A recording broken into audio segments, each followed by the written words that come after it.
Start. મારું નામ કિંજલબેન ચંદુલાલ ઠક્કર છે. હું અલીગઢ પ્રાથમિક શાળામાં ભાષા શિક્ષક તરીકે કામ કરું છું.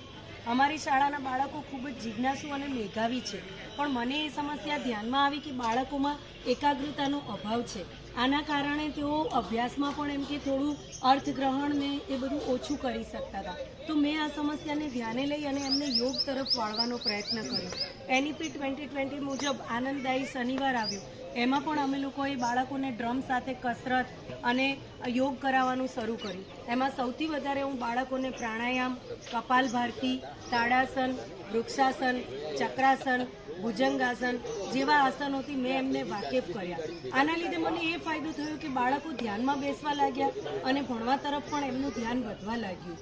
બાળકો ઘરે ગયા પછી પણ એમને એવું થાય કે અમે શિક્ષકને અમારા યોગ કરીને બતાવીએ, તો ઘરેથી પણ એ લોકો મને ફોટા મોકલવા લાગ્યા.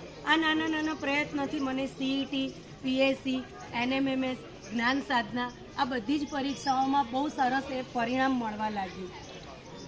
અને આ ઇનોવેશનનો ઉપયોગ હાલ પૂરતા હું મારા 6 થી 8ના બાળકોમાં કરી રહી છું, પણ ધીમે ધીમે એ લોકો યોગથી અવેર થઈ અને વધુમાં વધુ યોગ કરે અને આગળ વધે અને સ્વસ્થ જીવન જીવે એવી મારી શુભેચ્છા સાથે મેં આ પ્રોજેક્ટ અહીંયા મૂક્યો છે. આનંદદાયી શનિવારમાં બાળકોને ડ્રમ સાથે કસરત, પિરામિડ, ચક્રાસન, વજ્રાસન આ બધા આસનો કરાવવાથી બાળકોમાં ખૂબ સારો શારીરિક અને માનસિક વિકાસ થતો જોવામાં આવ્યો છે. બાળકોનું યોગ પ્રત્યેનું આકર્ષણ વધવા લાગ્યું છે. દર શનિવાર આવે ત્યારે અમને પહેલાં તો સંખ્યા ઓછી જોવા મળતી હતી.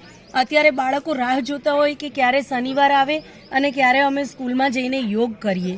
તો આ રીતે બાળકોનો યોગ પ્રત્યેનો કોન્સેપ્ટ બહુ ક્લિયર થઈ રહ્યો છે અને એમનું યોગ પ્રત્યેનો લગાવ પણ વધી રહ્યો છે. ચલો ભાઈ ઝડપથી જીતુભાઈ. ગુડ મોર્નિંગ કિંજલબેન ચલો હવે આવી જાવ ત્યાં. હા હા રવિ તમે આવી જાઓ. બાકી તો QR કોડમાં ફોટા છે જ, વિડીયો છે બધા. હવે લેપટોપ અહીંયા મૂકીને આવીએ કે લઈ લઈએ જોડે?